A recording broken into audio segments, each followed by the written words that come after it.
Hello दोस्तों, आप सभी का स्वागत है हमारे यूट्यूब चैनल फैंटास्टिक मैथमेटिक्स में। तो चलिए आज हम क्लास 10th मैथमेटिक्स में एक नया चैप्टर करने जा रहे हैं जिसका नाम है इंट्रोडक्शन टू ट्रिग्नोमेट्री। ये जो आपका चैप्टर है ना, वो आपके एनसीईआरटी का चैप्टर 8 है। तो इस चैप्टर में आप पढ़ोगे किसके बारे में? तो इस चैप्टर में आप ट्रिग्नोमेट्रिक रेशियोज के बारे में पढ़ोगे। ठीक है, ये जो ट्रिग्नोमेट्रिक रेशियो ही होता है ना, इसे ही आगे ट्रिग्नोमेट्रिक में एक्सपेंड कर दिया जाता है। मतलब जब इन्हीं रेशियोज के बारे में बात करी जाती है वही आपकी होती है ट्रिग्नोमेट्री। पर ट्रिग्नोमेट्री होती क्या है, तो उसके नाम से अगर समझे थोड़ा सा, तो ट्रिग्नोमेट्री की डेफिनेशन तो ये होती है। पर समझने के लिए ट्रिग्नोमेट्री क्या होती है, जब भी एक ट्राइंगल, ठीक है, जब भी एक ट्राइंगल, और वो ट्राइंगल कौन सा होना चाहिए? Right angle triangle. ठीक है, तो यहां पर सबसे पहले मैं बात करता हूं एक राइट एंगल ट्राइंगल के बारे में। तो राइट एंगल ट्राइंगल वो जिसमें जो ये वाला जो ये स्क्वायर सा बना होता है ना, दैट इज 90 डिग्री, है ना। तो जिसमें 90 डिग्री का एंगल हो, मतलब जो 90 डिग्री का एंगल होता है, इसे मैथ में राइट एंगल कहते हैं, है ना। और ये जिस ट्रायंगल में दिख गया तो उसे राइट एंगल ट्रायंगल कहते हैं। अब इस राइट एंगल ट्रायंगल की ना एक खास बात होती है। खास बात क्या होती है कि जो इसकी स्लैंट वाली, ये जो मतलब जैसे ये जो तिरछी सी दिखती है ना, इसे स्लैंट हाइट बोलते हैं। ये जो स्लैंट वाली साइड होती है इसे बोलते हैं हाइपोटेन्यूस। हाँ जी, स्पेलिंग यही होती है हाइपोटेन्यूस की। ठीक है, इसे क्या बोलते हैं? हाइपोटेन्यूस। और जो ये वाली जो ये स्ट्रेट लाइन दिख रही है, मतलब जमीन से उठी हुई, वर्टिकल डायरेक्शन में उठी हुई, इसको क्या बोलता है? परपेंडिकुलर। ठीक है, कहीं कहीं इसे परपेंडिकुलर भी बोल दिया जाता है और कहीं कहीं इसको एल्टीट्यूड भी बोल दिया जाता है। ठीक है, अब यहां पर ये वाली जो साइड होती है ये होता है बेस। क्या होता है? बेस। तो हमने अभी इसके साइड के बारे में पढ़ा, मतलब कि जैसे ये वाला जो ट्रायंगल है जिसमें 90 डिग्री का एंगल दिख जाए वो क्या होता है? Right angle triangle. ठीक है, इसकी जो स्लैंट वाली हाइट होती है दैट इज हाइपोटेन्यूस। इसकी जो वर्टिकल वाली साइड होती है दैट इज परपेंडिकुलर। इसकी जो ये वाली साइड होती है जो हॉरिजॉन्टल जमीन से मिली हुई, ठीक है, वो क्या हो जाती है? बेस। ठीक है, इतना समझ आया। अब मैंने बात करी कि अच्छा ये बात तो पता है ना आपको क्या, कि एक ट्रायंगल के सारे एंगलों का सम कितना होता है? 180। ठीक है, तो मैंने सपोज करो इसका नामकरण कर दिया। नामकरण मतलब ए बी सी, मतलब इसके वर्टिक्स दिखा दिए। तो यहां पर अगर मैं बात करूं कि angle A plus angle B, ये पता नहीं कहां से आ जाती है, फिर angle A plus angle B plus angle C is equal to 180। ठीक है, और मैंने कहा बी इसमें से 90 है, तो मतलब angle A plus 90 plus angle C is equal to 180। तो यहां पर मुझे पता चला कि angle A plus angle C is equal to 180 minus 90। तो यहां पर मुझे एक बात और पता चली कि angle A plus angle C is equal to 90 degree. इसका मतलब क्या है? इसका मतलब यह है कि यहां पर ये जो एंगल है और ये जो एंगल है, these two angles are complementary angles. और कॉम्प्लीमेंट्री एंगल्स है तो इसका मतलब क्या है कि इन दोनों का जो सम है वो क्या आएगा? 90। एक बात तो ये हो गई। और फिर दूसरी बात क्या हो गई कि ये जो A होगा और ये जो C होगा ये दोनों 90 से छोटे होंगे।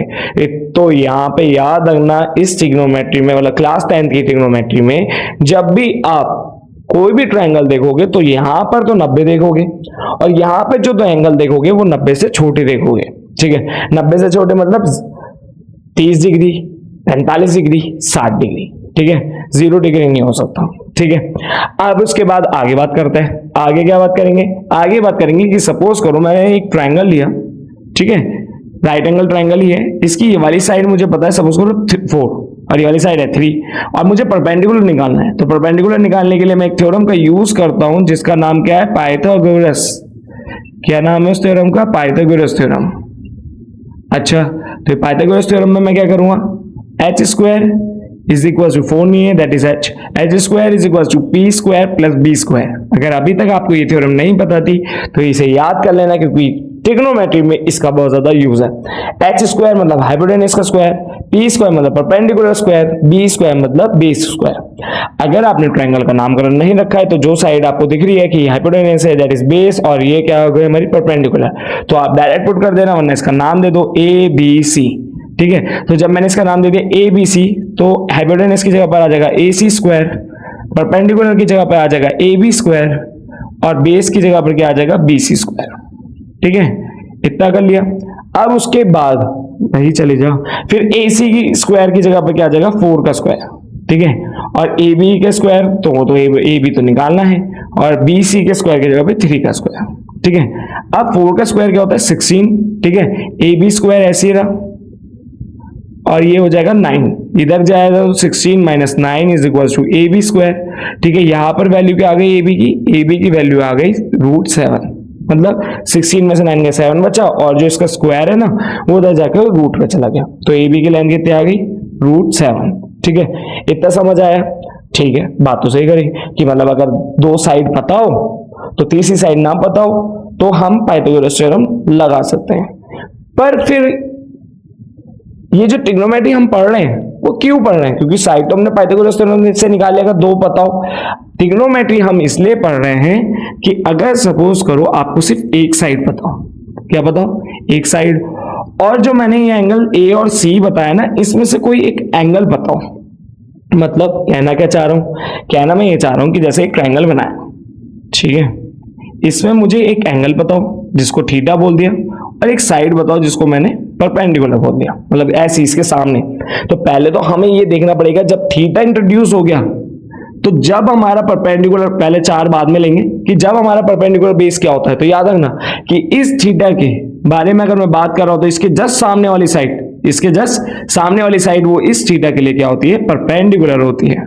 और जहां से वो जो हॉरिजॉन्टल लाइन होती है, जहां से वो थीटा बन रहा होता है, कौन से हाइपोटेन्यूज से, वो हमेशा क्या होती है, बेस, इस थीटा के लिए, ठीक है। जब थीटा इंट्रोड्यूस हो गया, वहीं अगर मैं इस थीटा को ऐसे बना दूं, ऐसे, तो अब इस थीटा के सामने वाली साइड क्या होगा, ये जो नीचे हॉरिजॉन्टल वाली जो आपको दिख रही है, पर वो इसके लिए क्या हो जाएगी, परपेंडिकुलर, और उसके लिए बेस क्या हो जाएगा, दैट इज बेस, ठीक है। तो ये बेस हो जाएगा और ये उसके लिए परपेंडिकुलर हो जाएगा। ये बात समझ में आई? तो इतना हमें समझ आया कि परपेंडिकुलर और बेस एंगल के हिसाब से बदलते हैं। और ये थीटा क्या है, ये थीटा है एंगल। क्या बात करी अभी मैंने, थीटा को रिप्रेजेंट करने का जो तरीका, मतलब एंगल को जो रिप्रेजेंट करने का तरीका होता है, दैट इज थीटा। इतनी बात समझ आई?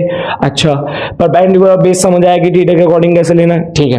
पर ये वाली जो साइड है ये हमेशा हाइपोटेन्यूज रहेगी, ये कभी भी चेंज नहीं होती, मतलब यहाँ पे भी h और यहाँ पे भी h, ये कभी भी चेंज नहीं होगी। तो मैंने क्या बात बोली थी, मैंने ये बोली थी कि सपोज करो तुम्हें ये एंगल पता हो थीटा, ठीक है, मतलब जैसे 30, 60, 45 हो, कुछ भी हो, और यहाँ पे इसके सामने वाली साइड पता हो परपेंडिकुलर, तो वहां पर है ना, इसकी यूज से मैं ये वाला जो ये साइड है ये भी निकाल सकता हूं और ये भी निकाल सकता हूं। पर उससे पहले यहाँ पर डायरेक्ट तो देते नहीं है, पर निकाल दो, तीनों साइड है। पर आगे जब आप यूज करोगे क्लास 11 में, 12 में, या फिर मतलब जैसे आ जाता है, मतलब हाइट एंड डिस्टेंस में निकालोगे तो वहां पर इसी का यूज करते हैं, ठीक है। इतना समझ आया? तो यहाँ पर मैं इसकी एक ही साइड की मदद से दूसरी साइड और ये मतलब ये वाली भी और ये वाली भी निकाल सकता हूँ, ठीक है। इतना समझ आया? तो और समझने के लिए इसका एग्जाम्पल नंबर 1 करेंगे हम अपनी नेक्स्ट वाली वीडियो में। पर इतना तो ये समझ आया कि यहाँ पर जो बात होती है ट्रिग्नोमेट्री, वो किसके बारे में होती है, राइट एंगल ट्रायंगल के बारे में, ठीक है। एक और चीज पढ़ेंगे जिसमें हम पढ़ेंगे रेशियोज के बारे में। अच्छा, रेशियोज के बारे में बताना तो भूल गए। देखो यहाँ पे रेशियोज क्या होते हैं, देखो जैसे ये एंगल पता है, ठीक है, और ये वाली साइड मैंने बोला कि इस एंगल के हिसाब से परपेंडिकुलर हो गया, ये बेस हो गया, ये हाइपोटेन्यूज हो गया। इसी ट्रायंगल को देखते हैं हम इसमें, पर वो निकलता कैसे है, तो निकलता है वो है कि सबसे पहला हमारा एक रेशियो आ जाता है, दैट इज साइन थीटा। तो साइन थीटा क्या होता है मेरा, P अपॉन में H, मतलब परपेंडिकुलर अपॉन में हाइपोटेन्यूज, ठीक है। फिर आ जाता है कॉस थीटा।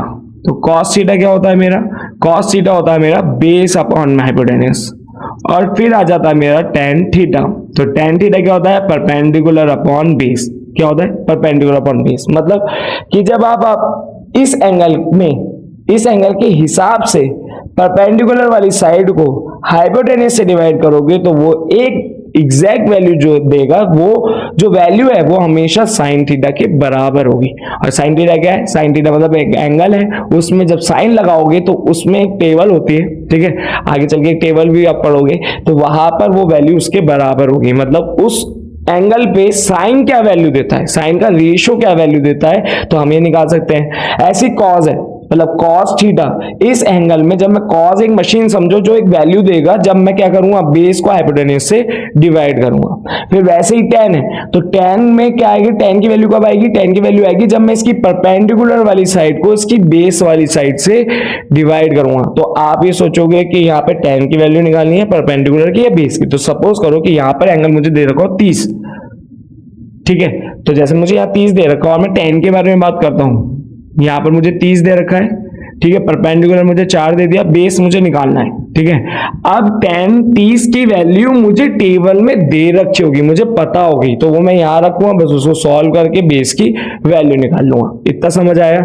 तो यहां पर sin cos tan, फिर sin cos tan के बाद क्या आ जाता है, साइन का उल्टा होता है cosec, मतलब साइन का रिश्ता होता है cosec से, अभी इतना समझो।